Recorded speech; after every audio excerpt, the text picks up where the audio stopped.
I'm always riffing with this show. Yeah, which is fine. It's Yeah. great. I just have kind of like a flowed, like planned intro that explains everything and has a Right. setup. Yeah, I guess I am the wild card that destroys, that prevents this from being just a lecture. Yeah, Yeah, you're the everyman. I'm the everyman. Well, in this case, as we'll find out, you're gonna be the you're like the teacher's aide. Oh, very good. Oh, I like that. Okay. That's a better role. Okay, so with our newfound roles in line, let's start on our 81st episode. All right. All right, here we go, everybody. Hello, dig for bones.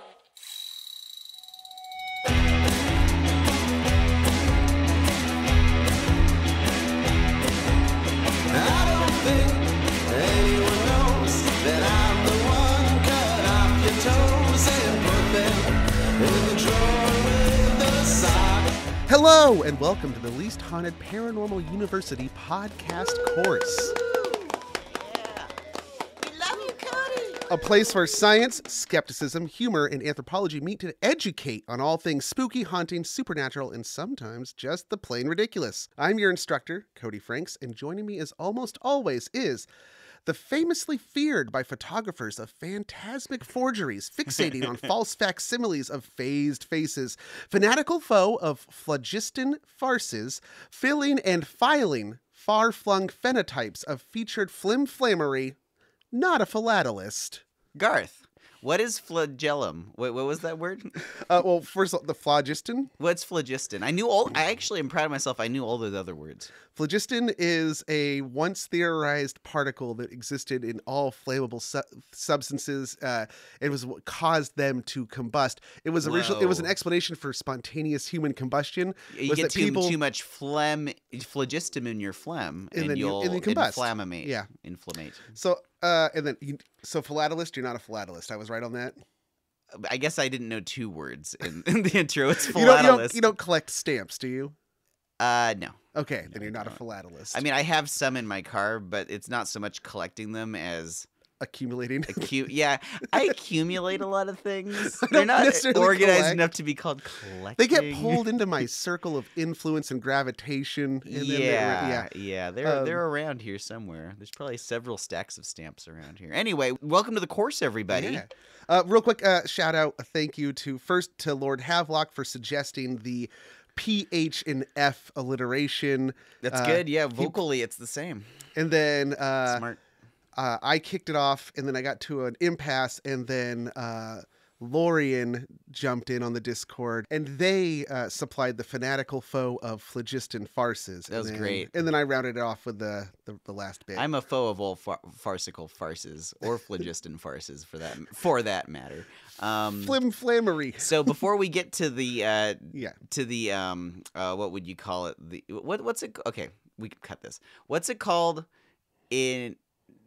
Like, all right, so we're gonna have a story, and then there's this thing about it that you just have to accept and move on. It's like there's a term for it. the call to adventure. No, it's like The MacGuffin. No, it's a premise, but it's like all right, just the conceit. The conceit. So before we get to the conceit of this episode, we have been trying to make a better habit about pointing out we do have a Patreon.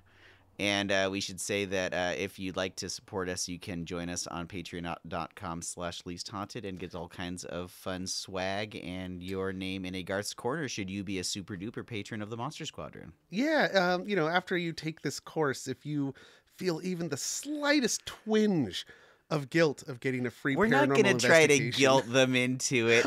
I'm saying if they feel that's on them. It's a this is a positive thing. We're not guilting anybody. Okay. But if you have, a few extra bucks, you're not starving and living paycheck to paycheck like everyone is these days. It is hard to have to a couple extra bucks, and I would only ever ask people who can afford it. Yeah. Please, support us if you can. That's all.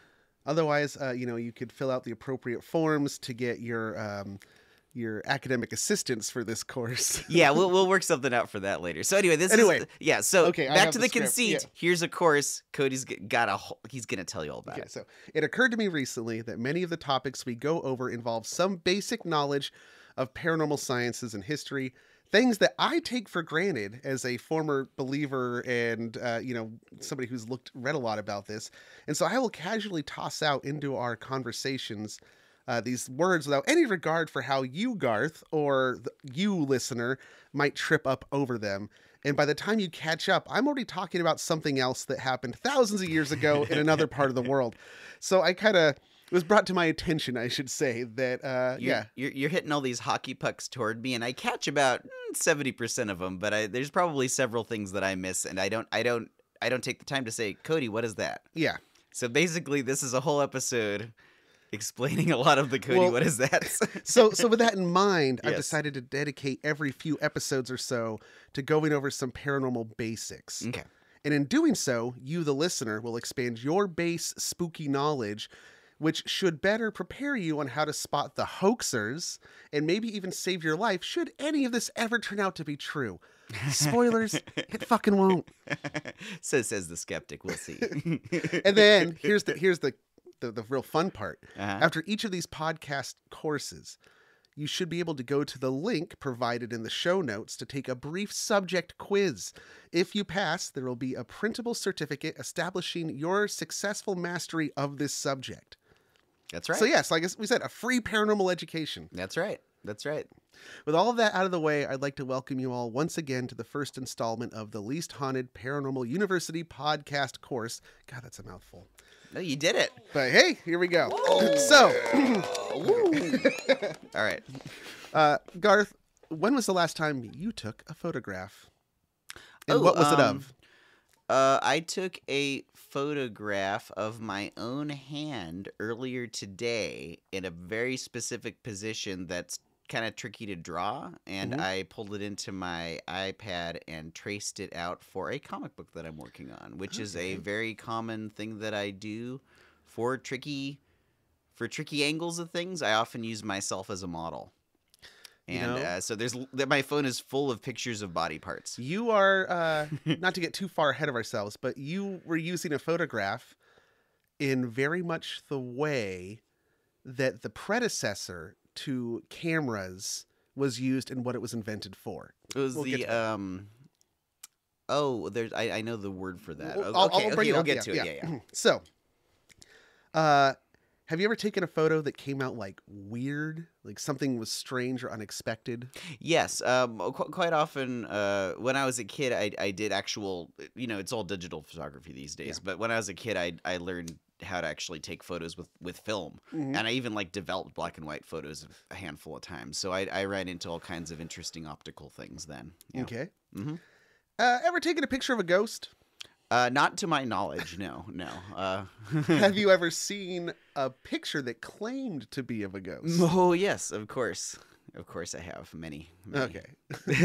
I actually, myself back, I was doing the research, I kind of remembered, like, oh yeah, I used to have a handful, or access, I should say. I didn't actually have. I had access to a few pictures that were somewhat unexplainable and weird. Were these pictures of yours, that your family had? So one was cool. a picture that was taken in a castle in Scotland. That whole event is detailed in episode 2, I think. No, I think it's 3. Where you and your brother talk about Spooky House. It's 3 or 4. Spooky House. I think 3. 3, maybe. yeah. Okay. So way back then, I talk about that whole Scottish castle incident in the picture that we got there, which may show an indent of somebody in a mattress, but it's also an old mattress in a hotel, so it's probably sunk out in the middle where people sleep. And then there's a weird light anomaly on the wall, but it also kind of corresponds to a weird event. Was that taken digitally, or was that emulsion this film? was with emulsion film. Oh, okay. Second, the other two are both tied to my maternal great-grandfather. One of them was after he had died, a picture that seemed to show his favorite pair of shoes floating in the air as if they were worn by somebody with their legs crossed over. Whoa! But it's against a chair, and I suspect it was my sister playing a prank that's like, yeah, you could balance 2 shoes. They kind of could, and if you just got the angle right, because it's a photography is 2 dimensions. Right. If you get the angle right, it can look like something. If it's hanging from the laces, I can imagine you could position it. It was yeah. So anyway, that one could be explained. But then the second one that involved same great grandfather is years later, so he died right when my younger brother was born. Oh, okay. So, but we have a picture of my brother playing Little League when he's about 4 or 5. Mm-hmm. And the picture is a picture of somebody else using a camera, looking through a video camera. And then you can see my brother in the background. So they're filming the game. The person who's looking through the camera appears to be my great-grandfather, who would have been dead for like 5 years by then. Was he in the stands in the crowd of strangers? No, he's like looking through the camera. It's a picture of him looking through a camera. But what explains that one? What explains that is it's probably another old man that's like a family friend or something. Oh, and then okay. so like we have this old family friend named Harold, who was like my grandpa's age, older than my grandpa, but he was one of my grandpa's friends. Uh-huh. And it's very likely like Harold could have come with us one time. Okay. And I like see. you wouldn't remember that he was there because he only came to one game out of so many Little League games. Oh, and like, it was so many years ago. Yeah, So so your then- dad, no one remembers this. No one remembers this. Weird. Yeah, and it's just a weird picture. The problem with that in the shoe picture is I no longer have access to them due to family politics and Right. so I forth. know So how they're that goes. Yeah, inaccessible sure. to me. Okay. But I feel like there are explanations. So the topic, the general topic is going to be spirit photography and ghost photography. Cool. Okay. But to get some even more basics than that, photography. What's the deal? What's the deal with capturing my soul in that box? Yeah, so photography, for anybody who is unaware, if you've been in Plato's cave your whole life, let me light it up for you. It's the ability to mechanically capture an image of something in the quote-unquote real world, like in the moment it happens, or give or take the moment. You know, some processes Depending take on the longer. exposure. Yeah, it's kind of like auto painting, you know, like automatic painting, but it's not paint. It's the light. A painter of light. Yeah, it Thomas captures the light. Kincaid. Oh, fuck that guy. What a hack. The man had no understanding about how light actually worked because he had light coming from multiple light sources. He was a romantic. Ah. I'm not saying I'm He a was fan. he was a local, you know. I'm not saying I'm a fan, but I always have to be contrarian when you. Yeah. All right. Anyway, Anyway, let's continue. okay, All right. Photography. Got it. As I hinted before, or you so closely approached, the first photo cameras were a development from something called the camera obscura. That was the word I Yes. was looking for. Camera obscura. Garth, do you know? Do you know a little bit more about the camera obscura? Was it a pinhole camera? Yeah, it's a pinhole Okay, camera. yeah. So it's like a box with a little hole in it. And basically light comes in. You have to have a pretty bright day outside because all the light that's going to come into this box is just coming through a single hole. And so this helps focus the rays because light rays bouncing off of everything in a room go in every direction, and it'll hit a piece of paper or whatever from every direction. It's just blurred out everything. But if you just have a little hole, the light's got to come through that hole. So only very specific rays come through.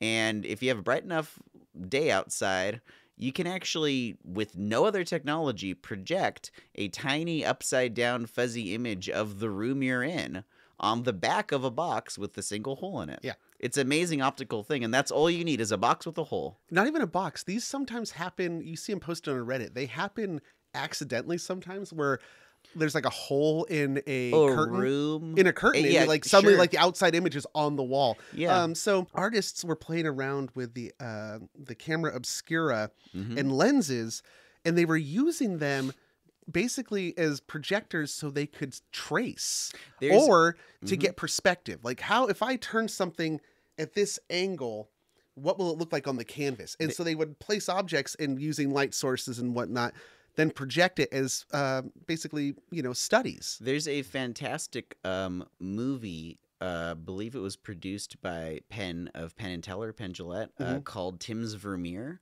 which goes through this guy, Tim, I'm forgetting his last name, and he has this theory that Vermeer used the camera obscura to paint pictures, and in order to try to test his theory, he actually made a Vermeer. Oh, cool. In the style of, and it took him like months because he's not a painter. Yeah. But he just like basically filled in every little dot with a camera obscura and it came out pretty good. It's a very good movie and it gets into all the science of those. So yeah, I highly recommend Tim's Vermeer. So in the 1820s, the first successful early pictures were captured in France. And these early pictures, they're really blurry. Yeah. Black and white, obviously. Black and white, yeah. They kind of look like black and white impressionistic paintings, kind of. But the first one that people will probably be really familiar with, or the first name that you probably have heard, is in the 1830s. Louis Daguerre developed his daguerreotype process. Yes. So around this time, chemistry was starting to develop. Ooh, can this be a backwards carousel of time or a spooky story? Not worth it. All right, continue. Okay, so around this time, chemists were having a lot of fun. They're discovering a bunch of new things. Is this like the old timey times where it's like, I'm going to head down to the chemist for something or other? No, it's like so we're we're still kind of by the 1820s and 30s, we're still kind of transitioning out of the Enlightenment into the Industrial Age. Got it. It's that transitional period. And so some of it is still natural philosophers, and not necessarily alchemists. At this point, it's chemistry. It's not magic. It's chemistry. Okay, gotcha. And so they start fucking around with silver, and they get a bunch of different things based from silver. There's silver iodide, and they get like silver chloride, and there's silver nitrates and stuff like that. And somebody at some point happened to notice that one of these silvers, it would turn black in the sunlight, but they had no application for it. They had no idea what that meant. They're like, hey, expose it to sunlight and bright light, and it changes color. It gets dark. I don't know what we can do with it. It's just kind of a neat parlor trick. Daguerre was like, well, if I take a plate of copper and polish it and then treat it with silver iodide and get it on there. Is that where you put it into that bath and the silver electromagnetically? I guess so. I don't know exactly how he did it, but he gets it on there. So it's the silver iodide coated copper plate. Keep silver in mind for later. It's going to come up. And then you expose it to light. Over time, the places where the light hit and wasn't, it would actually turn different shades. He basically, it's a photograph. Is he sticking this in the back of a camera obscura? Yeah, there's a camera device. Got it. Okay. So that's the first big breakthrough. Somebody had done earlier attempts. They'd gotten close, but he kind of finished it. I think that there was an early example of a photograph that used asphalt. I can't remember exactly how it worked. I just know it was a thing that happened. So we've had the camera obscura for a few centuries at this point, but this is the first time that the image could be captured and kept. And people had theorized, they've been working towards this. That had been a theory, we finally found a photosensitive material. Yeah, we could do this. Okay. So after this, the field of photography spreads around the world, and for the first time, history could be documented as it happened and exactly how it more or less looked at that moment. Yeah. Before that it was paintings, but that's somebody's interpretation. This is actually here is the actual light from this event in a box, Well, it's kind of like the difference between a person's biography being written by the person, an autobiography, or the person's biography being written by an objective. You get the real face, not the, this is what the artist, I'm paying an artist to make myself look this way. Now you're getting what things truly look like. Yeah. Yeah. So we're going to jump ahead a little bit. 1851, two important things happened in the world of photography. First, the creation of the wet plate technique, which used glass plates as the photography medium that could be developed through the use of chemical baths. Okay. Something that would later carry over into the development of film photography in emulsion film. Okay. The chemical bath never went away. But it's around this time when it kind of becomes the new technique. So we're using glass plates now, not copper. Yeah. Okay. So the daguerreotypes had to be protected because you could still wipe off the silver and damage them. That coating could be. And I imagine you have to treat it too, so that if you bring it out in sunlight, all the rest of the part that wasn't exposed to light now will be. So now the glass plates could also be reused. The negatives could be cleaned and processed and reused. That'll come up later, too. Okay. So the second thing that happened in 1851 is in Boston, Massachusetts. A 20-year-old engraver, William H. Mumler, would become interested in a new hobby, glass plate photography. And what would begin as a young man's interest in a new technology would eventually have ramifications that continue to affect the world of paranormal science to this day. Wow.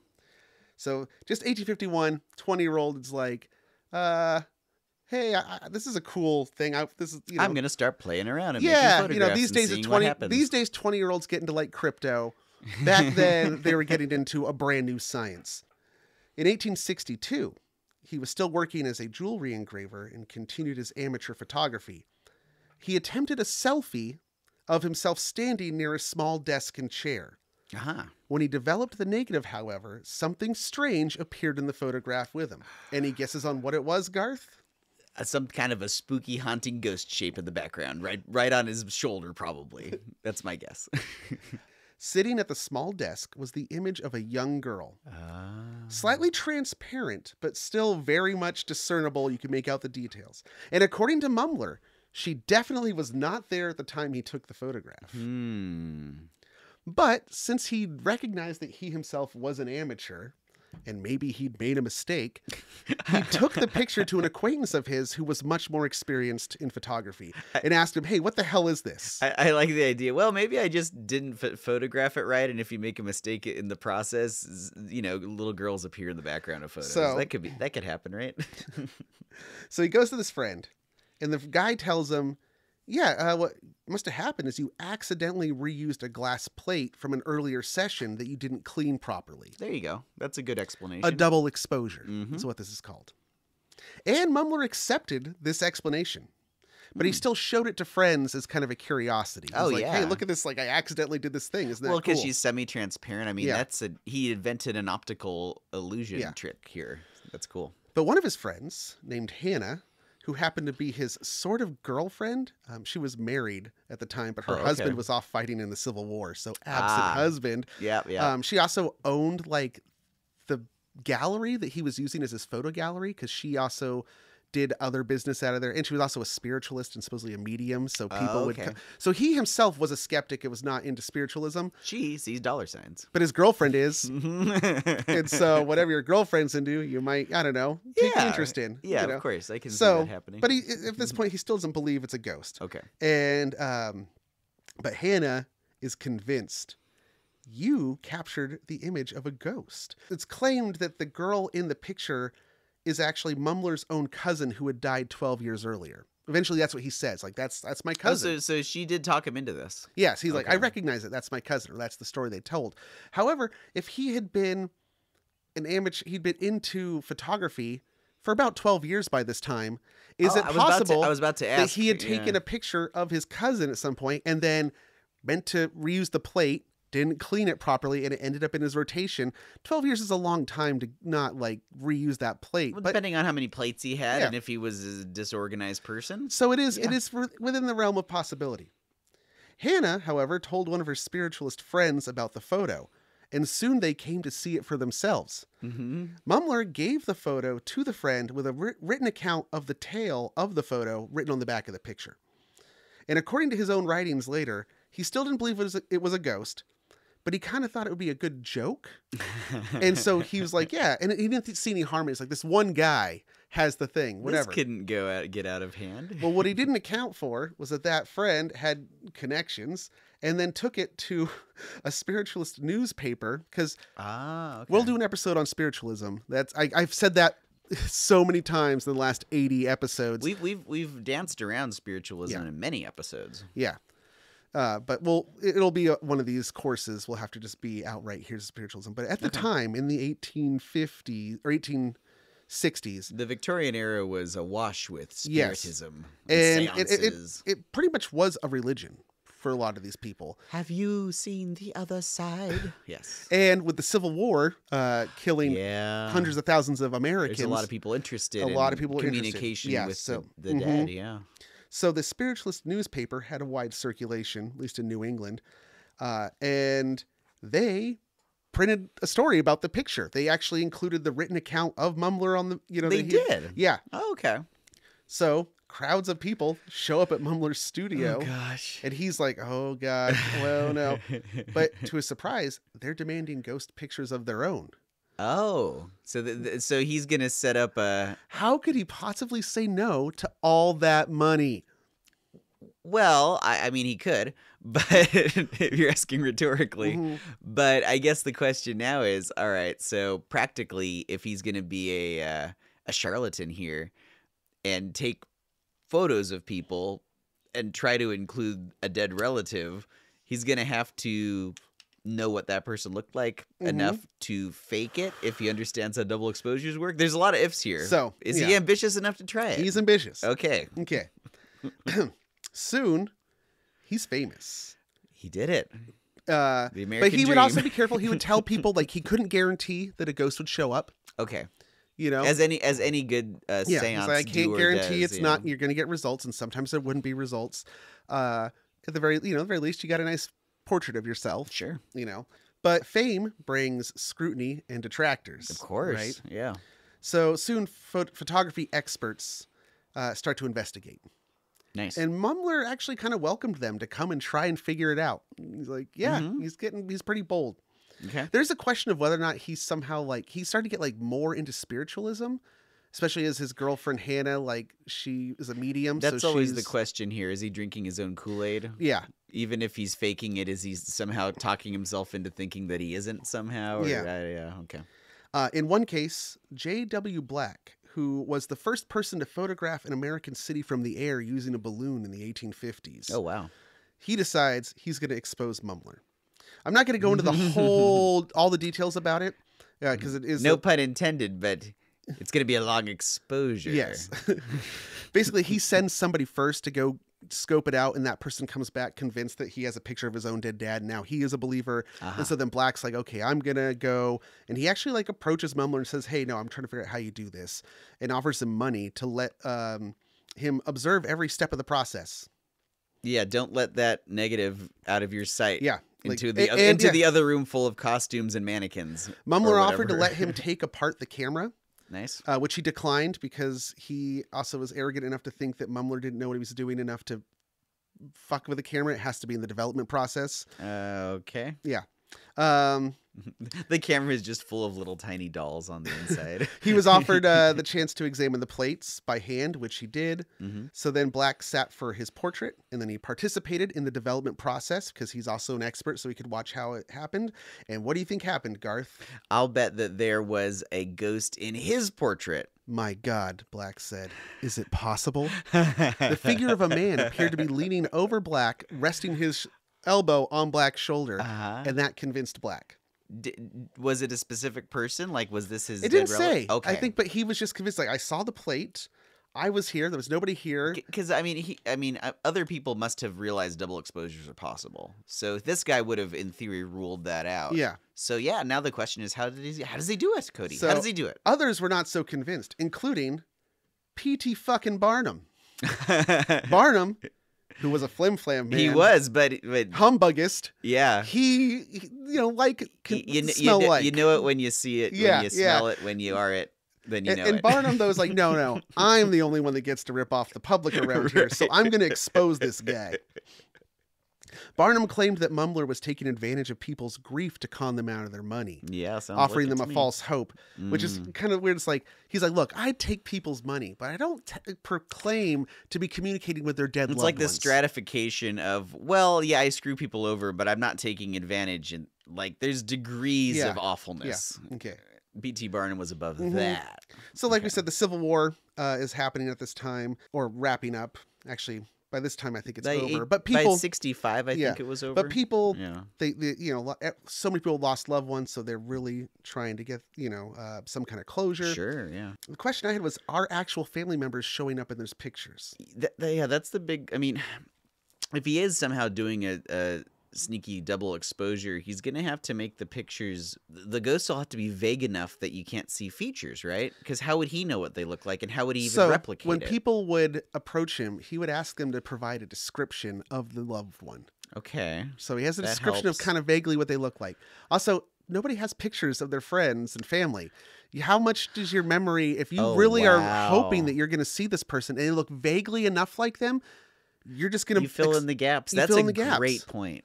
I hadn't thought about it that way. And I wonder, living in a world without photographs or where they're not very common, and then there's a friend of yours you haven't seen in a couple years. Remember every time. And you don't have any photos of them? Yeah. How well do you remember them? Their faces? Wow. I think that's a lot of there's a lot of early works of fiction that are predicated on somebody failing to recognize somebody they've seen years ago, or That's true. misrecognizing somebody as someone they knew. Oh, but they had a scar, and this person has a scar. It must be the same person. Yeah, I wonder if that was more common before we had access to unlimited photos. And as we've all the time. established also that every time you remember something, you're remembering the last time you remembered it. So Yeah. memories degrade over time. And if you have no other reference, Yeah. wow. So, that's okay. really, really fascinating. I never also thought kinda about sad. that. Yeah. that you yeah. would forget what somebody looked like. I mean, you forget what people's voices are. That's, Yeah. it's like you haven't heard them for so long, you kind of forget what they sound like. Yes. But No one's going to forget our voices. Yeah, unless someone wipes out all digital data. That's why we got to record one episode onto a wax cylinder, Cody. Barnum alleged that he was breaking into people's homes and stealing photographs of loved ones to reuse. That sounds like an awful lot of work. Yeah, actually, turns out it's a lot more mundane because he got caught up a few times in the forgeries Oh, okay. by what we would call living ghosts. That is that Ah. he must have had people who were in on it who would stand for the first picture that would become the double I exposure. was wondering, does he have like 20 friends that across all of them can kind of look like anybody? Well, the problem was that someone ran into somebody who was in a ghost photo. I'm like, wait a minute, Wait that's the living a person. minute. Also, Yeah. he got bold and started reusing That's shit. just So lazy. people Yeah, people that's were able to lazy. compare their pictures. Like, hey, that's the same ghost. I thought that was my cousin. I thought that was my uncle. Mhm. Oh. Okay. So he he got away with it for 100 years. In 1869, Mumler was brought to trial for fraud. He was Fuck actually yeah. arrested. Nice. Barnum testified against him, as well as several photography experts, although they were able to list several ways in which the pictures could have been made. That doesn't sound very conclusive to They me. could not definitively say which one was used, probably because he was using more than one technique by this point. and as Peter Jackson did that with Lord of the Rings. He used multiple techniques to get away. He had forced perspective and sometimes green screen for the hobbits, and that's what makes it so good. Is from shot to shot, it's a different trick, so your eye can't quite tell. Yeah. Yeah. Versus later when it's all digital. And Versus the Hobbit movies. Yeah. So they couldn't conclusively say which way it was. All right, then, keep your secrets. He was eventually acquitted, but only because it could not be proven exactly how he did it, and that it could not be proved without a reason of a doubt, or a shadow of a doubt, that every one of his pictures was fake. Ghost of a doubt. There we go. Either way, his business never recovered completely. He moved to New York with Hannah, who was now his wife. Her husband was killed in the war, but never showed up in any photographs. Interesting. In February 1872, Mumler would take what would be his most famous and lasting photo, most reproduced as well. According to Mumler, a woman calling herself Mrs. Lindahl came to him for a ghost photography session. It was only after development that he learned her true identity. In the picture, Mrs. Lindahl's deceased husband appeared to be leaning lovingly over her. Garth, who was the husband and who was Mrs. Lindahl really? Okay, this is 1880s? 1872. 1872, Lindell. Was it Mary Todd Lincoln? It was. I cannot believe I guessed that. I did not know that. I knew she was into that stuff, and I was thinking about the date, and I figured it was somebody famous. I'm so proud of myself for actually guessing that. The famous that. picture of Mary Todd Lincoln with the ghost of Abraham Lincoln. I'm going to look it up right now. Was taken by Mumler. It's a Mumler Ghost photograph. of Lincoln. Now, if our listeners are aware, I did a guest shot maybe almost 2 years ago on the Hacked History podcast. Oh, yeah. Where I recommend you go seek it out because it's basically too many Lincolns. I tell you about how there are at least like 5 or 6 different ghosts of Abraham Lincoln purported to be in different parts of the country, sometimes simultaneously. So some of these have to be liars. Lying Lincolns. Not that they're not ghosts, just that that's not Lincoln. So I'm looking at the picture of this famous. Yeah, there's poor Mary Todd. God, what a hard time she had. And there's Mr. Lincoln, who appears to be completely naked, standing right behind her. He's got his beard. He looks just like Lincoln. Did he fake it using an actual photo of Lincoln? Because that looks just like Lincoln. That's pretty good Lincoln. It's a pretty good Lincoln. That's not somebody with the Lincoln beard. It's a pretty good Lincoln, pretty good but it Lincoln. also doesn't really look like a real person to me. It looks like a drawing or something. Oh, you know what? That's interesting. I hadn't thought of that as a potential. I wonder if he was drawing ghosts. His defense in this is that he didn't know who she really was, right? So how could he have faked it? Except that she was talking to spiritualists and mediums already. His wife... He's in the network, right? Yeah, his wife is a medium. And I mean, obviously people didn't know what people looked like as much, but she is the wife of the former president of some renown. There would have been, there would have been, I could see him knowing her when he saw her, Either way, William Mumler died in 1884. Did anybody take a find him in a photo? Okay. He actually did contribute something else to the world of photography. He patented one of the very first viable techniques to mass print photographs in newspapers. It's still called the Mumler technique to this day. Really? Yes. Ah, nice. Well, I'm glad he contributed something. But his accidental creation of spirit photography had already spread across the world and had many copycats.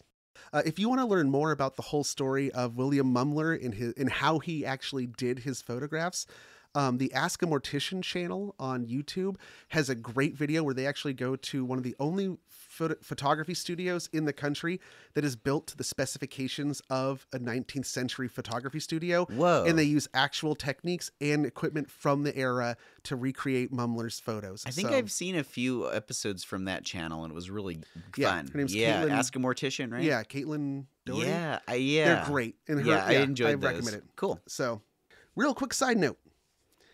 Extra credit. Okay. In 1856, before Mumler took his first spirit photograph in England, Scottish inventor and scientist in the field of physical optics, Sir David Brewster, first described how someone could use either double exposure or by having a subject quickly exit a photograph before the plates could be fully exposed.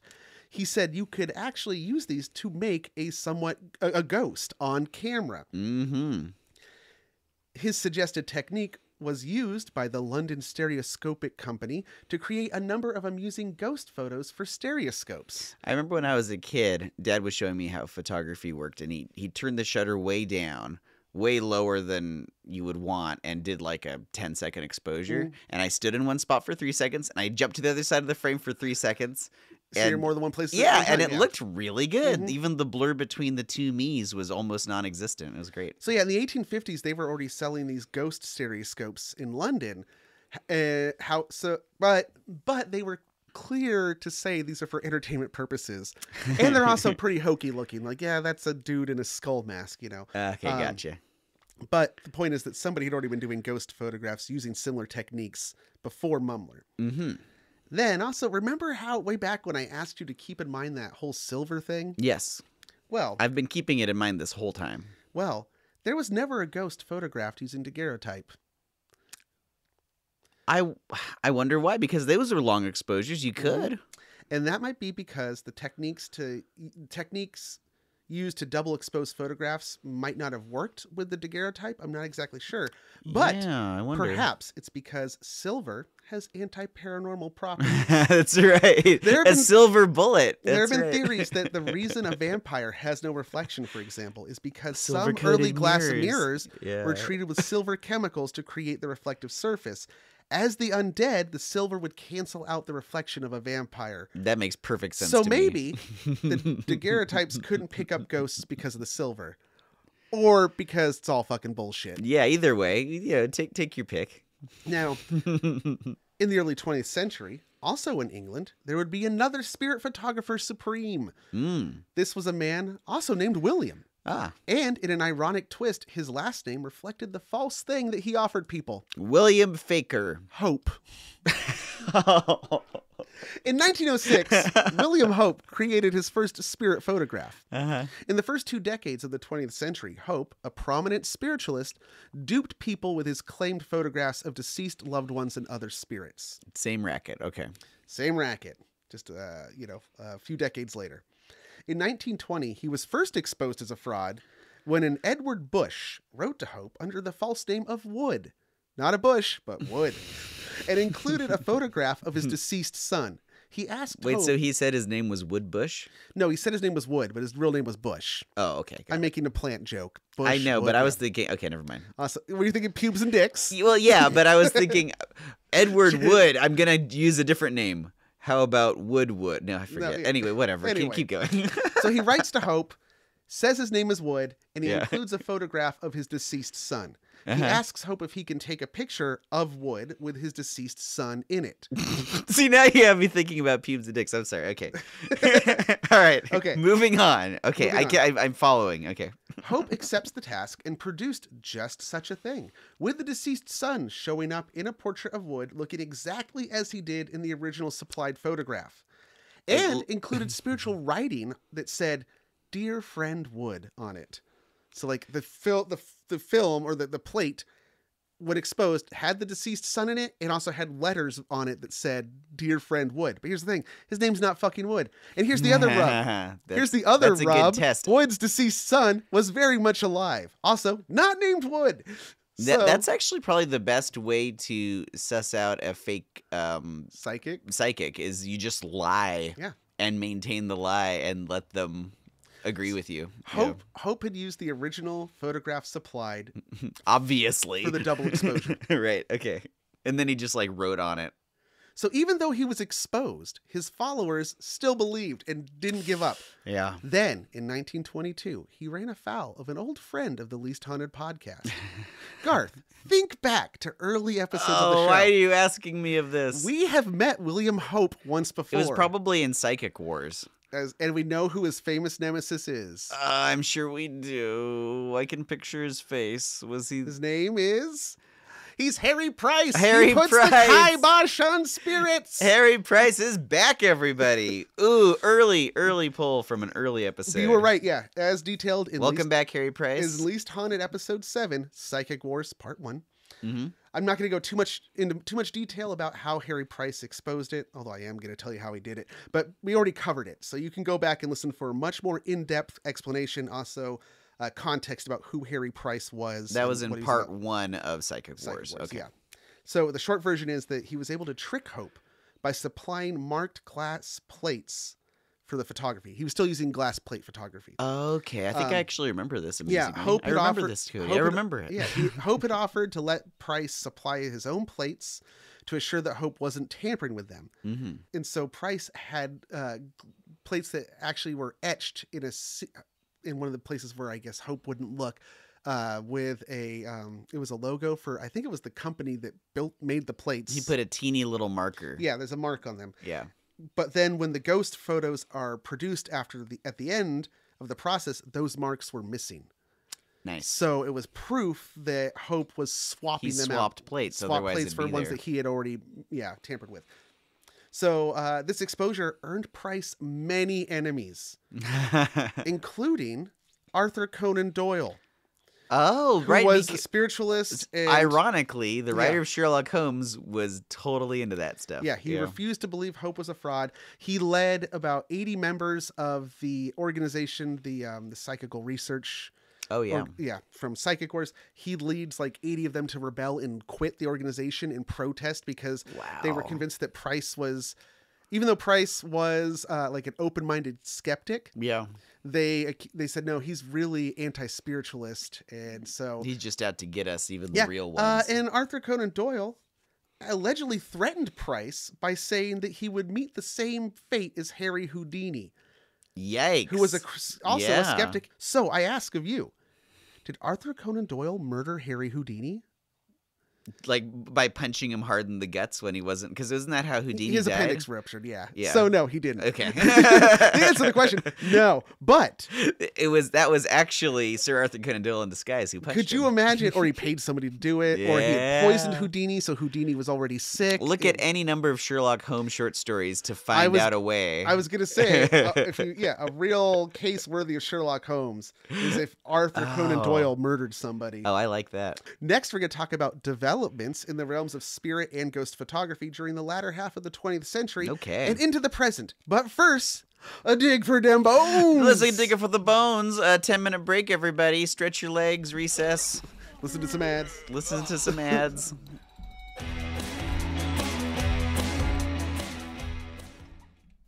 Hey, you. Want to get doomed? I'm Tessa. And I'm Nicole, and we have a spanking new podcast for your ear holes called Doom Generation. Listen in as two foul-mouthed biddies have an always casual, often comedic... What? I think we're funny. ...and sometimes chaotic conversation about the things that doomed us to be who we are today. Take a trip with us down nostalgia lane, and we'll try not to veer off the road. Available on Spotify and Apple Podcasts. Follow us on Instagram and Facebook at Doom Generation Pod, and on Twitter at DoomGenPod. Later, Doomers! Do you often find yourself at the crossroads with no idea which way to go? Do you struggle with philosophical quandaries over the meaning of existence and your own mortality? Do you ever find yourself wondering who would win in a fight between the Ghostbusters and the Ninja Turtles? Then Ask Cody Cricket is the podcast for you. Join me, your eponymous and possibly anthropomorphic giant cricket, and let me be your guide through all of life's many struggles and questions. Each week, I give honest, thoughtful, sometimes funny, and hopefully helpful answers to listeners' questions. No topic is too irreverent nor too deep. From relationships to potato chips, it never hurts to ask.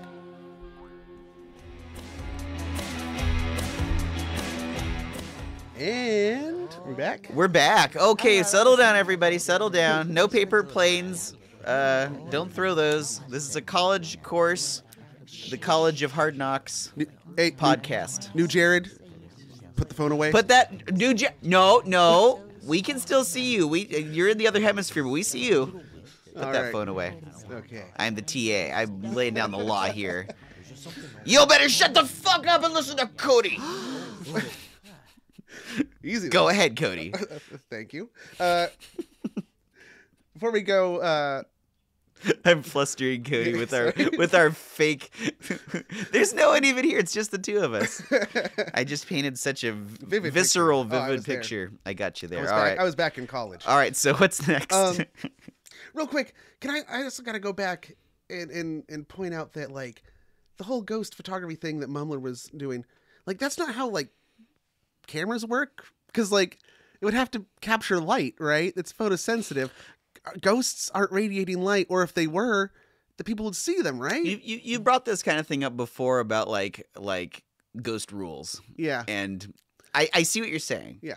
But also Ghost rules. ghost rules. Okay. Well, as we're going to go through these courses, we're going to learn more ghost rules. Okay, And what- because yeah. like for every time you say that, I mean, if you want, I'll totally think of a good explanation. All right, here it is. Yeah, okay. They're on a separate plane that blinks in every. they're able tenth- to influence the chemicals. or they're on a plane that blinks in every 10th of a second briefly. It's too quick for us to notice, but with a Yeah. long exposure, it doubles up, and now you can see a Yeah, faint yeah, yeah. image. Blah blah blah blah blah. So You didn't like that one.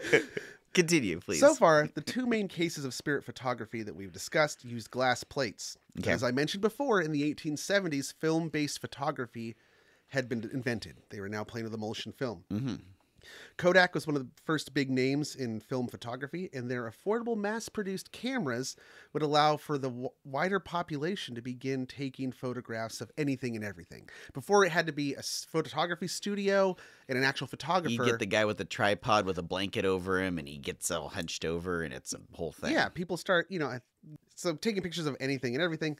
This includes ghosts. Mm-hmm. But before I get too far, I want to make a distinction that until this point I have been ignoring. Spirit photography versus ghost photography. Oh. There's a distinction. Okay. Any idea what the differences are? No, I can't actually imagine what the difference would be. American skeptic and paranormal researcher Joe Nickell has proposed differentiating between the two in this way. Spirit photography is the capturing of spirits on film intentionally in a studio setting like Mumler and Hope. Okay. Usually in a situation that is closely associated with like seance. That's it's like a controlled spirit setting. photography. Spirit photography, yeah. Okay. Whereas ghost photography is photographic evidence of ghosts captured at supposedly haunted locations by chance. Okay, so it's like amateur versus professional. Yeah, it's kind of like one implies more control of the situation. Okay. So it's like one is intentional, the other is happen chance. Yeah, yeah. A Whereas ghost walked into the frame versus I'm looking for a ghost. Yeah, ghost Okay, photography, yeah. you might be looking for a ghost, but you're not sure you're going to catch it. Ghost photography is just a tool in the kit of ghost hunters that can be used in an attempt to gather evidence. Okay. Whereas one is like, no, we are like setting up the situations and the parameters, and we're inviting the ghost into the space in a seance type atmosphere. That's spirit photography. This other one is like, I went to this old castle and I took a picture and it looked like somebody was in the bed. So nowadays, it's almost exclusively ghost photography anyone does. Yeah. Okay. So most of what we're going to be talking about from here on out, ghost photography by this definition. During the latter half of the 20th century, and with the proliferation of instant cameras, Polaroids had actually been around since the 1940s. The Polaroid Corporation was founded in the 1930s, but the first like Instamatic camera that we would consider as a Polaroid that spits out the film. Oh, yeah. That's in like 1948. Oh, wow. And then after that, you get digital photography. So with all these new sources of disposable cameras, those were a big thing of our childhood, right? Oh, yeah, I remember that. Wind them up. Didn't those have a little bit of a renaissance a couple of years ago? They did. Yeah, I don't know if that's still going, but it's kind of cool. So too did the Polaroid. Oh, Cody is bringing out a Polaroid camera. He's got it brought to the studio. It's a little box, a gray box about 5 inches in on one side. It's square shaped, and the little top pops up like a pop-up tent in a I would truck. take a picture, but here's the thing about these Polaroid instant cameras. The cartridge that holds the film is the battery. Oh. That's what holds the charge. If you look, I have an older roll in here. Oh, yeah. You look Don't on the expose bottom. it to the light, Cody. Those are 2 contacts. Oh, I see. Metallic contacts. They go in there. Okay. And there would charge it. This film's expired. This is like 30 Oh, year okay. I old was film, going to so I'm not going to get... I did get a few shots off of it a while back, but then the battery went dead in the cartridge. These were discontinued, but now they're back. No kidding. You can get film for these. It's prohibitively expensive. Oh, darn. 8 shots in this Polaroid camera, this Polaroid 600, that's $20.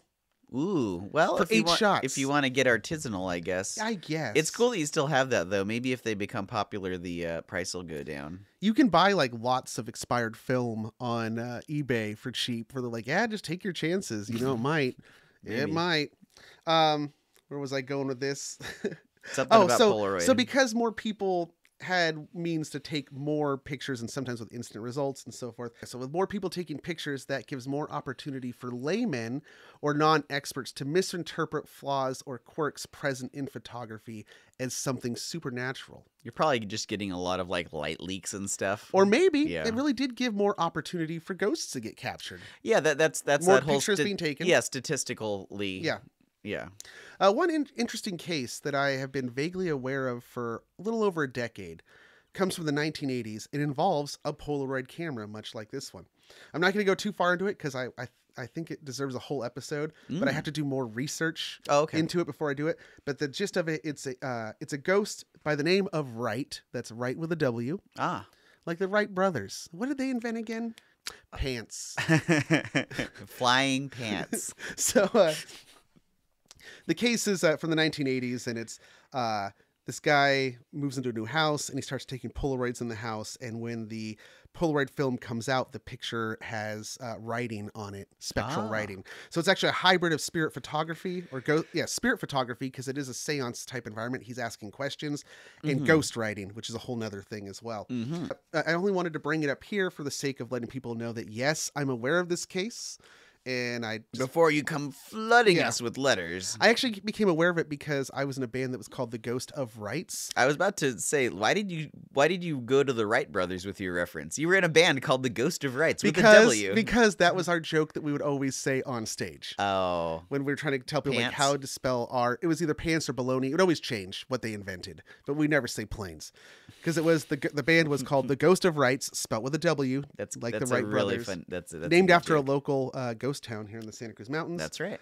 But whenever I would try to like look us up online, like our shows are coming up, let's see if they're showing up on things, I would always find this goddamn Wrights ghost, or this Wright ghost, this ghost writer. That's how you found out about it. A ghost writer, as it were, but also spelled W. This ghost writer, it's not even in the sky. But it was spelled W-R-I-G-H-T. And that came from, I guess they asked the ghost what its name was, and it came out and said Wright. I think it was just making a stupid pun, because like, I write. But it has bad spelling. Anyway. And now we're going to come to the real meat of the lesson. He's coming to the meat of the lesson, people. Listen up. It's the meat of the lesson right here. I slipped into Sean Connery there for a second. I'm coming to the meat of this lesson. Okay. The meat of the lesson. How can you have any pudding if you don't eat your meat? Orbs, Garth. Orbs. Garth, what do you know about orbs? That is, I mean, I know a lot about orbs. Yeah? Like the shape an orb, but No, you're not a talking sphere. about in That's the a sphere. context. Oh. No, I'm just kidding. But I yeah, was in gonna the say, context, what's the difference between orb and a sphere?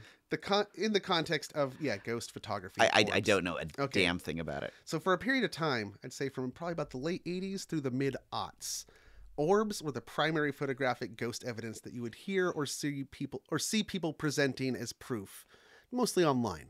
Was Like- it just like circles in the picture? They appear as circular balls or orbs of light of varying sizes and colors in film or in pictures. just flat circles of light. Yes. Okay. The idea is that Impossible to fake. the idea is that these represent spirits or spiritual energy. Okay. In some cases, they may have tail-like trails implying motion of these things. Oh yeah. Okay. Uh, Pretty. yeah, it seems that like as technologies develop, the manifestation of ghost evidence changes to match the technology, maybe. Ghosts got to keep up with the times. Or at They have a least- style Or, like yeah, we do. I should say what they Yeah. look like changes. Because with the early ghost photography, they're full-on human apparitions. Yeah. And in a lot of ghost photography, moving forward, they would be pictures of human-like figures. They're a getting famous- more abstract Yeah, over they the do. There's one decades. like where you have to like kind of squint, like, is that I guess that's a human form going up those stairs or whatever. Uh-huh. But then you get to this like heyday of orbs. Like there's a period before which you never hear anybody talk about orbs. There's a period after which where we'll get into post-orb world. So to understand why, first we got to talk about the explanation. At the time of capture, the person taking the photograph, or in some cases video, orbs show up on video, are completely unaware of an orb's presence. They don't see it in the real Yeah, world. The lack Okay. of awareness at the time of the capture is a key part of ghost photography.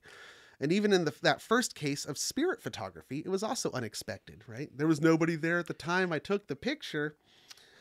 So it's a classic component of bolstering the veracity of ghost photographs, always is, or any ghost evidence. Well, is they didn't see it at the time. It works as a fun story too. A good friend of mine, Larry, has a photo of this family sitting by like a lakeside, and there's like a mountain lion right behind them in the brush, and they didn't see it until the photo, and it's a great photo, and that's a good story. Yeah. So I can see how that would go together. It's like I didn't see it at the time, but look what was behind me back then. Oh my god! If you go on YouTube and watch like top 5 videos of ghost photos or ghost videos, that's most of them will be like they didn't notice it at the time. Yeah. I'd say maybe about 50%. There's a lot now okay. that are obviously staged. There's Yeah. there's ghost like videos that are like ongoing storylines of people. Wow. Like, I See, live. this is one of those things you do deep dives into. I've never heard about any of this. This Mm-hmm. is really fascinating to me. This whole subculture of ghost stuff. Yeah. So they have stories like.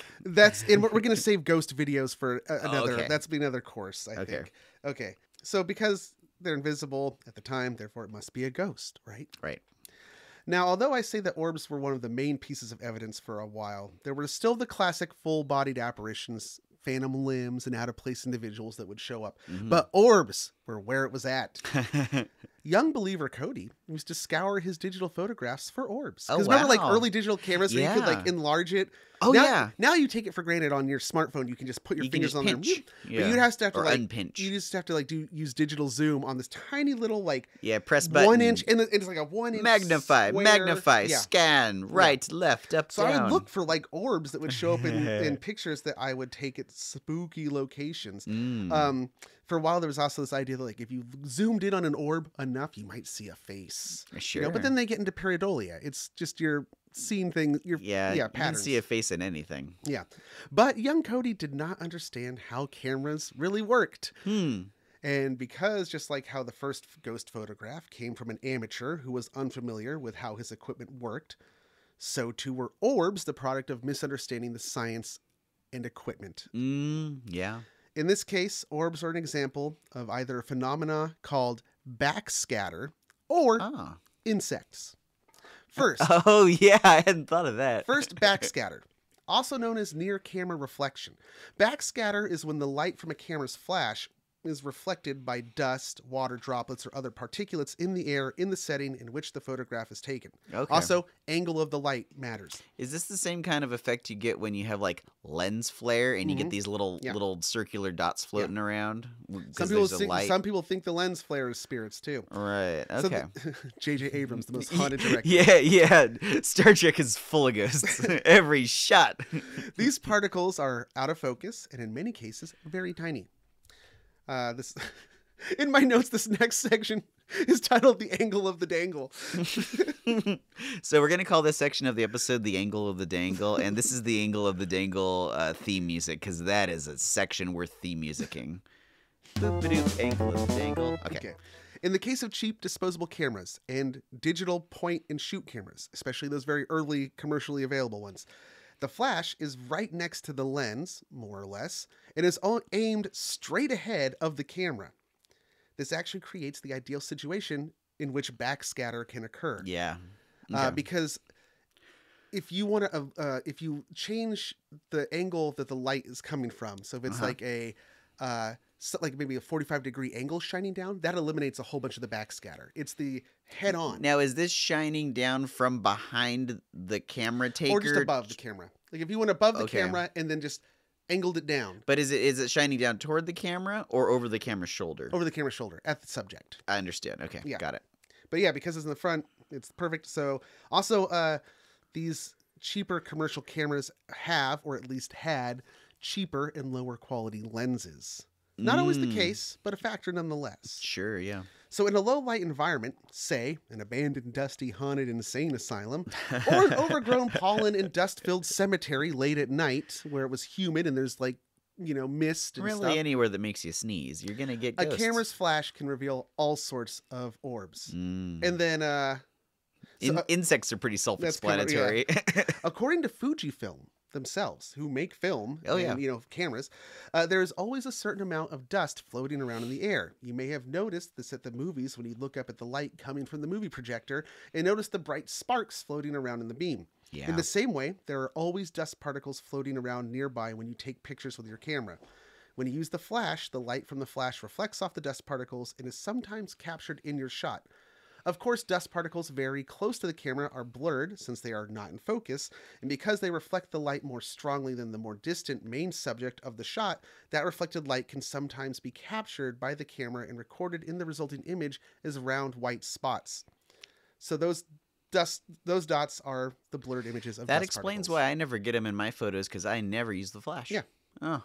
And if you already have a preconceived expectation that ghosts are in the area right. and they manifest as orbs, like that's just a given, they're orbs, right? Then you have a self-fulfilling prophecy. It's like a logical fallacy. Yep. You're expecting it. And there's no shortage of surfaces that can cause backscatter, including insects, as I mentioned before. A flying insect in motion will not only be out of focus, but will also leave an image trail behind.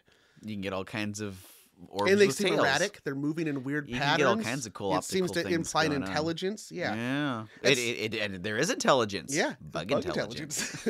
At some point in the future, I'm going to do an episode about rods. Rods. We're doing a second dimension here. We start with orbs. We move on to rods.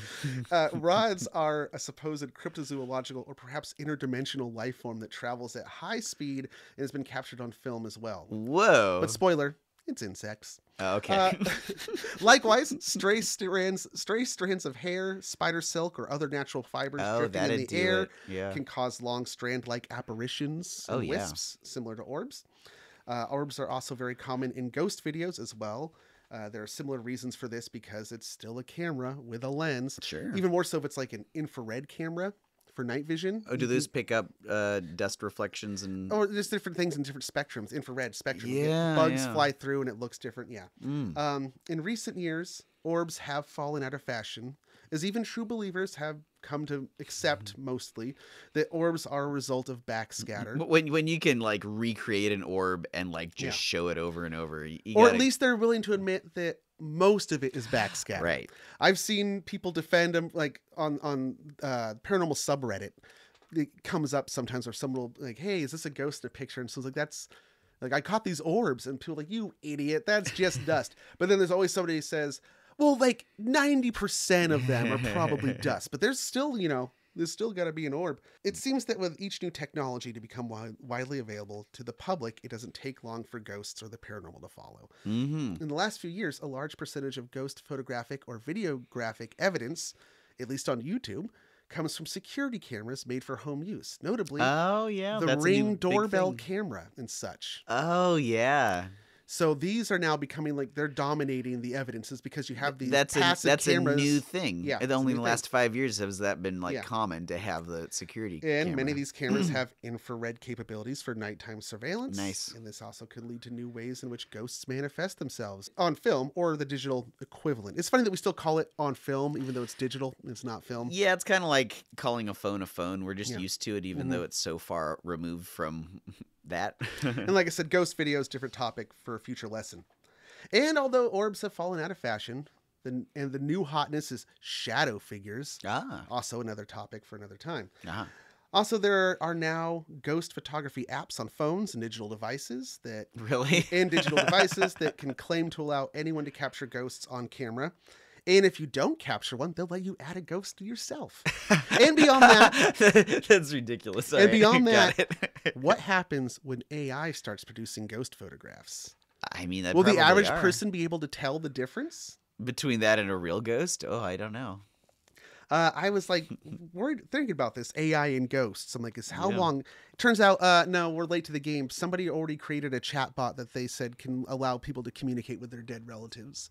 Although they're claiming that communications as banal as Chat GPT. What they're actually saying is, it's not so much you're talking to the ghost, but if you feed enough info into the AI, it could then recreate how your loved one would respond to you. That was a Black Mirror episode. Yeah, I don't like it. Anyway. You mean you don't like Black Mirror? You don't like the... Both. Oh. But ooh, shots fired. Black Mirror. Look. It wants to be a Twilight Zone, but even the Twilight Zone sometimes had happy endings. Black Mirror is just nihilism. I will point out there's a few not San Junipero. Was that the name of it? Yeah. There's a couple. But not enough. Not enough for you. No. It's like, I know the world sucks. I know the future technology is fucking a bleak hellscape. You don't need to rub it in my face all the time. I understand. Yeah. I understand your point of view. Yeah, it's a point of view. It's a point of view. In summation, though, ghost and spirit photography began with amateurs who were unfamiliar with the science and mechanism behind how their equipment worked. But as soon as that gin was loose, there was no putting it back. There was too much money to be made. People who fiercely believe in the paranormal, or at least in ghosts, do so for a number of reasons. But for some of those who believe, they desperately need it to be real and true. Yeah. It gives them hope. And despair and hope are two of a charlatan's main currencies, metaphorically at least. So now that you know how spirit and ghost photography began and how a few examples of it can be faked or misinterpreted, you should be more equipped to deal with those who peddle such evidence to further their own agenda or fatten their bank account. Thus concludes my portion of the lesson today. I think now we're going to go to, was it Garth's adjunct corner? What is this? Yes. So it's time for sessions, or what was it when the TA took over and there were supplemental, there was the lecture and then there was the... Lab hours? Yeah. Lab? This is the lab? Yeah, this is welcome to the lab, everybody. So... You know, you just had the real lecture in the big lecture hall, but I'm your cool TA. I'm only a few years older than you kids, and I'm going to teach you what's really up. When Garth's... You're only 1 year younger than me. I'm not that much older. Old man Cody, you know, he's got stuff to say, but we're going to rap, kids. All right, everybody gather together here. I'm going to turn off the lights, and we're going to get a spotlight on me here, and we're going to do the Garth's Corner song. So everybody listen up. I'd like to take this opportunity to introduce the whole band. On bass and guitar, it's me, your TA, Garth, and on drums, it's a drum machine. So, in all of my travels across this whole world, I've met a lot of souls. And, you know, I have to say, TJ's, his soul was the most knowledgeable about computers, and it's sick how he builds them and dissects them, and he knows just how they tick. But there is one thing that TJ's mind has not unfurled, because no one knows about it in this whole world. I'm going to tell you about it right now. TJ doesn't know how the AI thinks, because there's only gibberish in their weird neural links. You see, we train these digital minds with lots of data, and they spit out images and words that are written by no one, drawn by no one, thought about by no one. And we're already seeing them start to write themselves and to evolve, and there's no way that we can tell what they're thinking at all, and if they're thinking, or how they're thinking, or when they're thinking. Are they thinking? Does it really matter at this point? It's all over, people. I don't even want to talk about it. This Garth's Corner isn't even going to be about that. We're going to do something else entirely, because, yeah, oof. Anyway, TJ's awesome. That's really my point. Great dude. All right, so anyway, that was the Garth's Corner song, and I got a story to tell you. So I have no idea what the Garth's Corner is about. This is the first time you have no idea. I'm going in blind, so I'm really excited. So as longtime fans of The Least Haunted probably know, Cody and I used to go to a local restaurant pub in Santa Cruz called 99 Bottles. 99 Bottles, good times. Now, Cody doesn't drink, but he does like trivia. So we went to 99 Bottles every Wednesday for trivia night with our combined knowledge and help from our partners, Allison and Kelly. And sometimes original Mule Man Jared would show up too. We had a solid team, and we placed most of the time and got free drinks. Dude, people hated us. We don't know. We can just place. There was like a good maybe 3 months where we won every fucking time. We had to build up to it, though. We didn't place for several months, and we got better and better. And we placed, and we would get like vouchers for it. Oh, yeah. Everybody would at least get a round of drinks paid for the next trip at a bar bucks. Yeah, it was fantastic. I've got a few T-shirts and some beer glasses I won. Yeah, we were unstoppable. And our team name was Califulia's Gold. That was it. I was about to ask you, what was our team name? Califulia's Gold. Califulia's Gold. R.I.P. Huell Hauser. In fact, it is at a 99 Bottles. It was in one of the little booths that we first developed the idea of this podcast. I think early on we were talking about, we should do a podcast. It was your idea. You're and then like, I was asking you, I think what came first was the logo design. Well, I was gonna say, I believe, and I don't have the original design, but it was probably drawn on either a piece of paper I brought with me or like one of the bar napkins. It might have been on the back of our answer sheet. That's most likely. Yeah. And I do have those answer sheets somewhere. So sadly, 99 Bottles closed when the world ended in 2020. And this Garth's Corner is a tribute to 99 Bottles. So, Cody, I always wanted to do a trivia night for 99 Bottles. Wait, so this has nothing to do with ghost photography at all? Not at all. What? And seeing as you just did a lecture that's going to end in a quiz for everybody, Okay. I am You're going to give you a quiz. Jesus And it has nothing to do with any of this. I just came up with a bunch of quiz questions. Wait, that this has I would nothing to do with ask ghosts you. or paranormal or anything? Nope. God damn it. You're a smart guy. You're going to do great. God damn it. So, y'all can play along at home. Welcome to Garth's Bar Trivia Corner. I've always wanted to do this. Oh, because colleges have, beer. This happened because you're doing a quiz for everybody for that. And I'm like, hey, Garth's Corner. Okay. I'm going to do my own quiz, and you are the one. All right, so here's the way it works. I got 13 questions. I'll try to go through them pretty quickly Put me on here. the spot. Yeah, that's the point. It's fun. Okay. But I'm not only putting you on the spot, I'm putting everybody on the spot. So you listening at home, if anybody gets at least 8 of these right, you're going to get I'll send you a little animated GIF that I'm making for this, and you'll get it, and it's just going to go to you. I'm not going to publish it online anywhere. A little GIF of our, or a GIF, whatever you call it, of our little ghosts How do we keep celebrating. them honest? There's no way to keep them honest. We just have to trust them. So listen, and if you get it right, let us know. You can email us at leasthauntedpodcast@gmail.com, and I trust you that you'll be honest. So the gift is actually going to be an NFT, which stands for Never for Trade. So like Dutch tulips from 350 years ago, they have no value apart from the value you give them. Okay. All art is like that, really, and so is money if you think about it. Question 1. Okay. What actually is the airspeed velocity of a unladen swallow? The fuck? With African or European? That is the correct answer, and my answer to that is both. Within 10 miles an hour. Unladen air maximum? Yeah, Okay, maximum. Obviously, they can all... Swallows are pretty fucking fast. Yeah. I'm going to say 45 miles an hour. Would that be for the African or European? What about the American? African or European are the two I looked up. Okay, well, okay. Oh, well, if it's, then They're different. It might be in kilometers. Well, no, Okay. I have them in both. Okay, fine. European 45. Okay. That is accurate. Unladen swallow, something like 20 miles an hour, but they have been clocked as much as 46 miles an hour in the past. So you So got the maximum. you got within the margin of error. Absolutely. Cool. Okay. Interestingly enough, that's enough for you to win. But there's no good data on African swallows. The African mosque swallow, they haven't done a lot of data.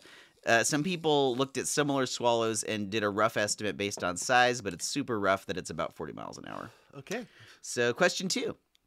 What 2 famous people stared at me for a second? A. Paul Rubens and Senator John Kerry. B. Neil deGrasse Tyson and Beck. C. George Foreman and Dwayne "The Rock" Johnson. D. Thomas Kincaid and Mark Wahlberg. One pair of those, both of them stared at me once briefly. Wait. What were the options again? Sorry. 1. Paul Rubens, Pee Wee Herman, and Senator John Kerry. They might have stared at me once briefly. Not at the same time. Okay. Then B. Neil deGrasse Tyson and Beck. C. George Foreman and Dwayne "The Rock" Johnson. Or D. Thomas Kincaid and Mark Wahlberg. I want to say A because I think Paul Rubens was in that movie The Hitcher, which you were in as an extra. Correct. Yes. Well done. Yeah. So I was an extra in. See, I know my Garth trivia. I was an extra in. It wasn't called The Hitcher. It was called The Tripper. That's right. And Directed by David Arquette. Yes, that's right. And he was on set that day, and I was in a hippie drum circle, and then Ronald Reagan comes in and axes all of us, and I get like I like fall over the back of a stump. But before everything got started, Paul Rubens walked around taking pictures of all the cast. He didn't talk to us. He was just taking pictures of everybody, and he totally looked up at me, took a picture of me. At a different point in my life, I got to go into the Senate chambers as a journalist, and I had some friends with connections, and there was nobody in the Senate except for John Kerry and a few people taking pictures of him, and he was like telling a speech to some cameras. No one was there, but he was doing a speech, and he like stopped briefly and kind of looked around, and he like looked up into the press booth, and like here's me with my goatee and my hair tied back, like not looking like a reporter, and he just like stared at me for a second, and then he looked back, and there was like 2 or 3 seconds, I swear, he was just like, I think I like made him stumble slightly in his speech. So yeah, those are the 2 times so now famous people saw me. 2 for 2, you're doing great. All right, 3, the astronomy round. God damn it. Name 3 planets in our solar system that have moons. Oh. You should be able to do this. Yeah, well, I'm not even going to start with us. You could. We're in the solar system if you wanted. Yeah, we got Mars, Saturn. Nice. And I could just take the obvious us and get it, but... Yeah, you could. What about Uranus? Yes. So Mercury and Venus do not have moons. But Uranus does. Yes. Uranus has got a lot of moons. A big one. It's a Uranus has a whole... Uranus has a big moon with a crack in the middle of it. To just go down the list, Earth has 1, the moon. Mars has 2 little moons, Phobos and Deimos. They look like potatoes. They're not even big enough to be spherical or orb-shaped. Jupiter has 79 moons, 53 confirmed, 26 provincial. And then Saturn, they just keep finding more and more. Saturn has 62, 53 confirmed, 9 provincial. Uranus has 27, Neptune 14, and Pluto even has a moon. Charon. I just realized why Mercury and Venus probably don't. They're too close to the sun. I don't know. That's a great question, and I don't. It would be too much of a competitor, maybe. Maybe gravity. Anyway, that's actually a very good hypothesis. You might be right. We're in that sweet zone. We only really have our solar system to look at, so we'd have to have a bunch to compare. But that's actually a really reasonable explanation you just came up with for why they don't have. Well, I'm taking a bonus point. Pluto has Charon, and then Haumea has 2, and Aries has 1. Those are also dwarf planets. Now about provincial moons, these are moons that have just been recently discovered. They're given a letter, and because they have to, we don't know a whole lot about them. They got to watch them for a bit. Once the orbit gets more established, then they get a name. All right, on to the America round. America. Question 4. Before the invention of toilet paper, what was the preferred thing American people used to wipe their asses with? Sears catalog. The Sears catalog? Or the almanac. Poor Richard's almanac. It wasn't paper. Oh. Before the invention of toilet paper, what did most people wipe with? It's a multiple choice question, so I'll give you the options. All right. A, carrots. B, cooled down tar balls. C. Corn cobs. D. Turnips. Corn cobs. Yes. Toilet paper was first developed in 1857. It took a while to catch on, and the most popular people would do different things, but most popularly, corn cobs were used to wipe your ass. God. They're actually not too rough. I mean, I imagine they didn't reuse it. No, I don't think so.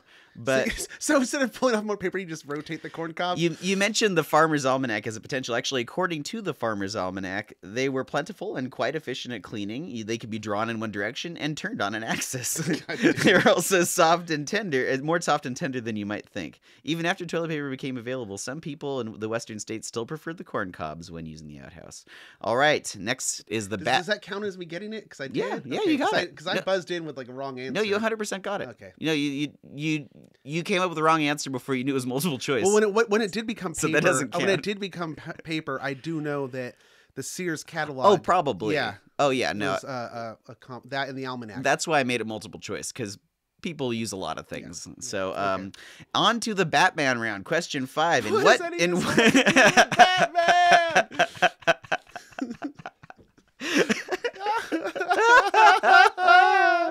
All right. In what decade did the character of Batman first debut? Bonus points in what comic?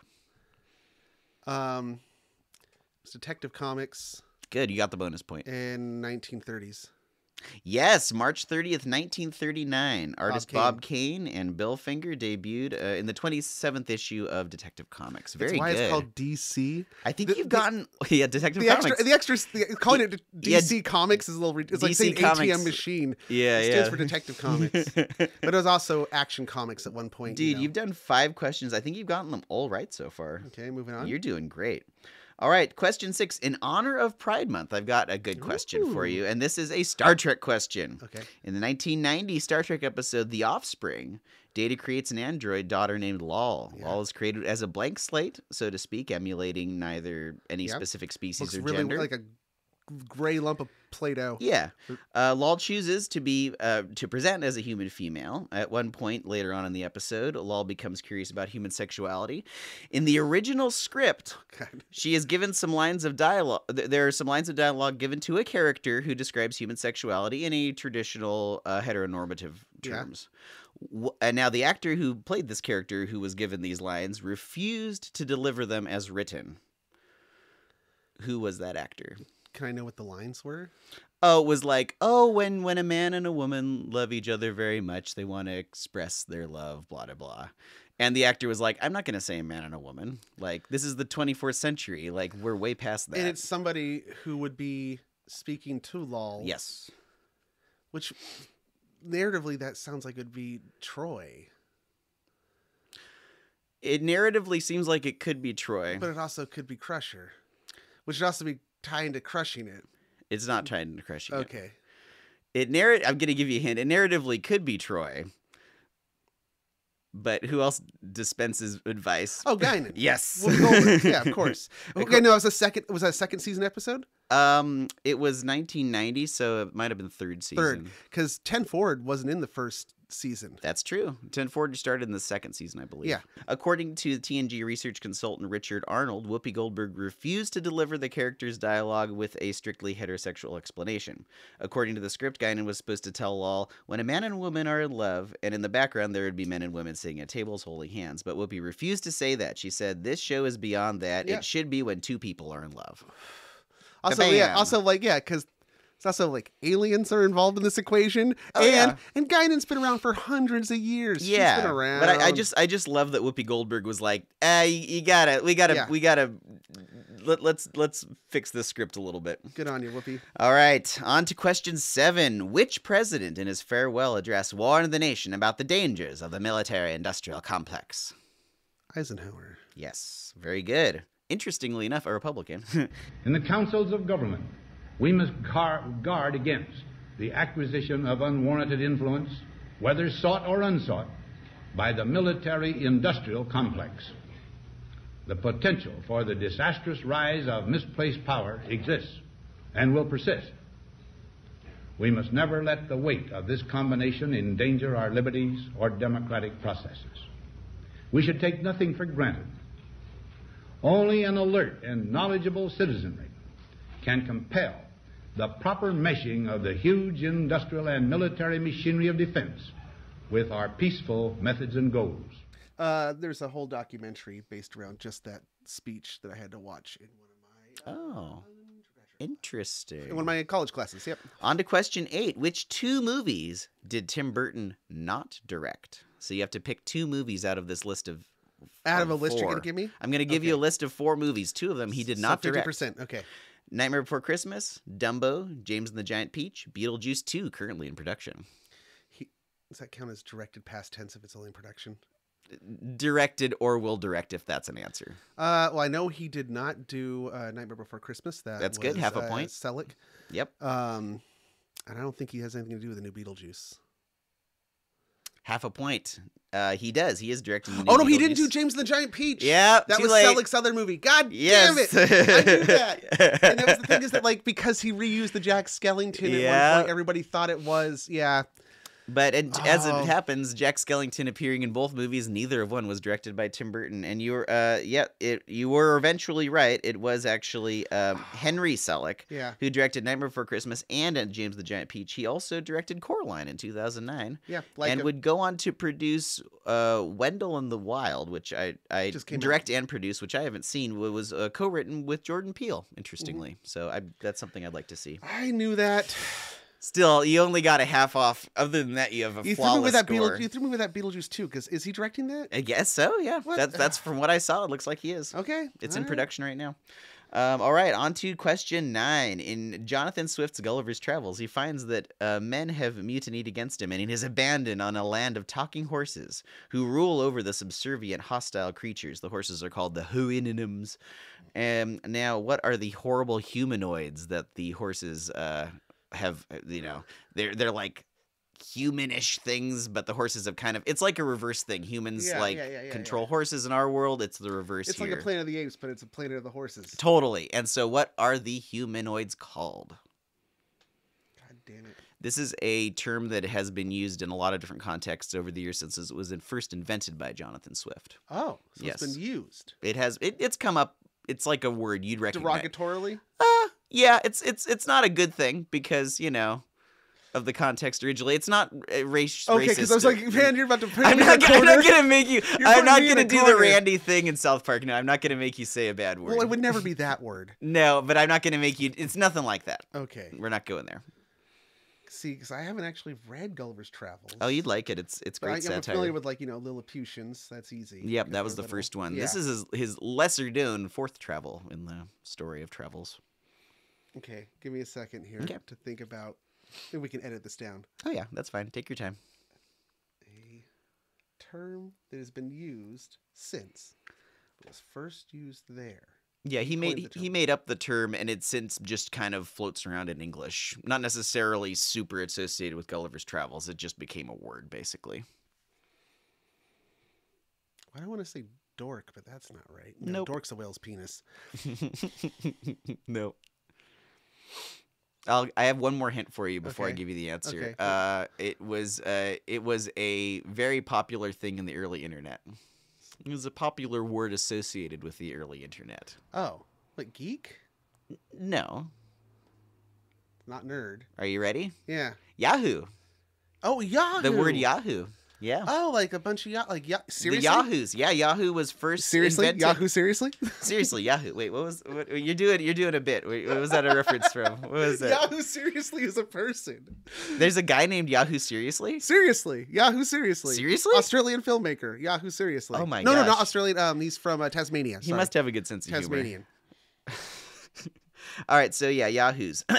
Yahoos. Anyway, bonus question. What does Jonathan Swift suggest that we eat in A Modest Proposal? Oh, the Irish. Babies. Yes, correct. In A Modest Proposal for preventing the children of the poor from being a burden to their parents or country and for making them beneficial to the public, the essay suggests that the impoverished should sell their children as food to the rich. Was it Irish? It was Irish. Yeah, it was understood because those were the more poor people in... Now, does that count as half a point? So does that add to my other half point? No, that was a bonus question. You get an extra point. So you're a half a point up from perfect now. Oh, okay. You went from half a point down from perfect to half a point up with that bonus. But I didn't know Yahoos. Yeah. You didn't. So you're still half a point down from perfect. Okay. All right. 10. Does anyone know who invented cheese? No. That's correct. According to a secretly incredibly fascinating episode. Oh, with Alex I didn't Schmidt, hear that one. There's theories about when it came about. I just looked it up when I was making this, and no one knows. Yeah, there's no concrete evidence of when cheese making was developed, but we have to assume that it came close to, if not shortly after, the domestication of some sort of animal that that we got milk from, most likely a sheep or a goat. And then it probably was an accidental process resulting from storing milk in a leather bag. The bags were sometimes made out of the old stomach linings of these animals. And common in cheese making today is a thing called rennet, which is a digestive enzyme from a goat. And they will add it to milk to kickstart the curdling process for making cheese. So if you're already using these stomach bags as a means of transporting the milk after, you milk the animal, and maybe there's some of that enzyme still present in that natural membrane, it could start the curdling process. Or, you just let milk go bad and you're like, hey, we're not going to let it go to waste. Somehow, cheese happened. You get your extra half a point with that incredibly. That was great. That was way above and beyond, man. You're good. You're right. You're 100% right now. Okay. All right, rapid fire round. 11. How many angels can dance on the head of a pin? That's the question, though. That's my question to you. What's the answer? I don't think anybody knows. I would have accepted any answer. All right, good. You got it. Question 12. Just because you're dancing on a pinhead doesn't mean you have to go throw your body off a building. That's right. Okay. What artist painted Starry Night? Van Gogh. Easy. Final question. Why is the sky blue? Oh, it's refracted light. Mm-hmm. It's the spectrum of light being refracted in the atmosphere. It's not because it bounces off of, water like a lot of people think. Unless you count maybe water particles in the atmosphere. Good enough. Yeah, it's how the spectrum scatters at different... Yeah. Yep, you got it. Okay. Sunlight reaches the Earth's atmosphere. All of the light from the sun is all of the colors of the rainbow. But it hits all these gases in the air and bounces around. Blue light is the brightest, shortest wavelength that comes from the sun. And because it's a short wavelength, it interacts more with the gases in the atmosphere. It bounces around more. And because it bounces around more and excites more air particles, it makes more of itself. And that's why the sky is blue. I just learned that some people, there's a significant portion of the population, that if you stare up at the sky, you see little white flashes that happen up there. And it has to do with photons hitting the floaters inside your eyeball. I see that. Yeah. Okay. Yep. I'm one of them. Not all the time, but occasionally, yeah. All right, well, with that has been Garth's pub quiz corner, and you got 100%. So you get a GIF. Yay! And everybody else out there who got at least 8 or 9 or whatever I said, you get a GIF, and you get a GIF, but you get a GIF, but you get a GIF. So whatever you want. All right, so that has been the Least Haunted podcast. We have one more trivia. Who are the Monster Squadron? Should I try to guess? You could try. All right, you just fill in the gaps. We're not doing alphabetical order. Okay. All right. The Monster Squadron are Travis Alexander, Carla Harrington, Justin say that name one more Duckham. Time. That was kind of a... Travis Alexander. Yeah. What's his name? His name is Travis Alexander. Okay. Justin Duckham, Kelly Flynn, Gunnar Franks, Carla Harrington, Blue Roan, New Jared, Original Jared, which is also Blue Roan, so that doesn't count. The By Barbarian, Lord Havelock. Yes. All right. Well, I got 9. I don't think you said Rachel Krieger. I didn't say no. I didn't. Tom Dahl, Rachel Krieger. They come in packets in your mind, don't they? Rachel Krieger, Tom Dahl, T.J. Levenhagen. I forget how many I just counted. I think I got to 11 or 12. Alicia Overton. Alicia Overton. Did you say Jordan Ramey? I meant to. Okay. All right. Did I miss anybody? There's somebody else who's new who I missed. You got Brian Lamb. I didn't. I don't think. Okay, Brian Lamb. I think that's it. Isn't there somebody else? Well, TJ was new. Okay, I thought there was someone else that was new. Anyway, thank you all your. I'm sorry we muddled that up. I don't know if patrons are going to be upset that I kind of did a bad version of that. Yeah, reach out if we forgot one of them. That was the first time I wasn't the one that did it. Yeah, that was. I put you on the the tables spot. had to turn there. I because... thought that you were going to creatively make the last trivia question for me to recite the Monster Squad. Oh, that would have been so smart. Didn't even occur to me. Well, this has been a fun episode, and yeah. So if we do everything right, there should be a link down in the show notes. Yes, it's to the quiz. For the quiz. Okay. If you get a certain percentage on the quiz, which are questions, there'll be nothing from Garth's Corner. No, on the quiz, that Garth's Corner was a whole separate things deal. from the actual the meat of the lecture. Cody, can I take the quiz? You could take the quiz. Okay, I'm gonna. Then you will have you will get a little printable certificate, and then hopefully by the time if we ever actually finish this whole correspondence podcast course thing, you will have. Then you'll get an even bigger certificate. But you'll have like a booklet or hanging on your wall, a bunch of certificates. I like that. So this will be your spirit and ghost photography certificate. So if I'm gonna design this certificate later this week, and if I pass the test, I'll also get a print up of my design. Woo! Sounds great. And then again, patreon.com/Least Haunted. We have a Tumblr. Some people don't like to. They feel patronized, and they think that's a bad thing. We don't see it as that. No, I like to be patronized. What else? Oh, leasthaunted.com has been getting revamped. Oh yeah, we've been fixing it up. Due to popular request, we made it look a little nicer and kept it more up to date, and have wiggled it around. So if you haven't been to our website in a while, it'll look a little different and has new information and some pretty fun stuff. We're hoping to add some new features to it going forward. Yeah. So there's that. If you want to send something to us physically in the real world, haunted objects, or even like a fan letter, questions, anything. Give us a reason to keep this P.O. box. Yeah.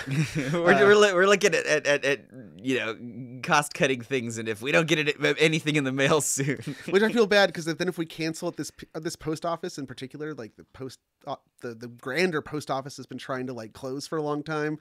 Oh yeah, we don't want our community post office. Oh gosh, and so I don't if we do that. pulled our P.O. box, that's one less customer. It's up to you. Do you want us to keep a post office up here? Because if you do, you know what to do. Send it to P.O. Box 22. Send us a letter for free, just saying, here's your letter. And that's all it has to be. And that'll be enough reason for us to keep our P.O. Box 22, Redwood Estates, California, 95044. 044. I think that's... Campfire Club starting soon. Oh yeah, so actually when we're done recording this, we're going to do a little promo for it. But if you are a writer, or even if you're not a writer but you have a story you'd like to tell us, you can write it down. You can record your own voice saying the story. Yeah. Both are great. And send it to us, and we're going to be doing our 4th annual Campfire Club. It's on YouTube. Yeah. And it's just a video of a crackling fire or something. I think I did animations for the last one. It's hard for us to get fire footage where we live because we don't want to use in the past. Well, in the past, it's been so dry that it was dangerous. But this year, it's still wet out there. Yeah, so we might do a little barbecue and record that. Yeah. But in any case, that's just the visuals. What's important for the Campfire Club is the audio component. So send us your stories, and you can be in a Campfire Club. And if we use your story, we'll send you something back in appreciation. Oh, for sure.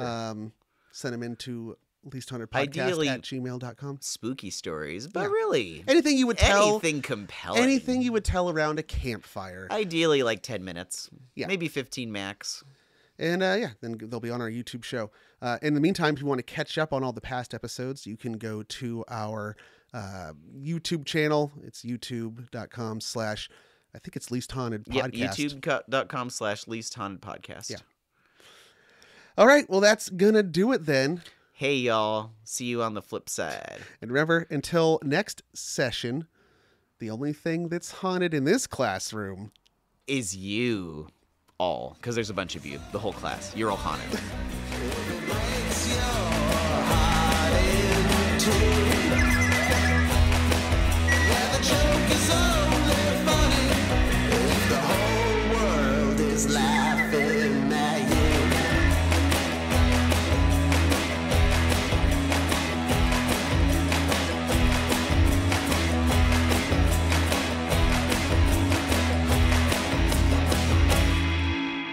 Say goodbye.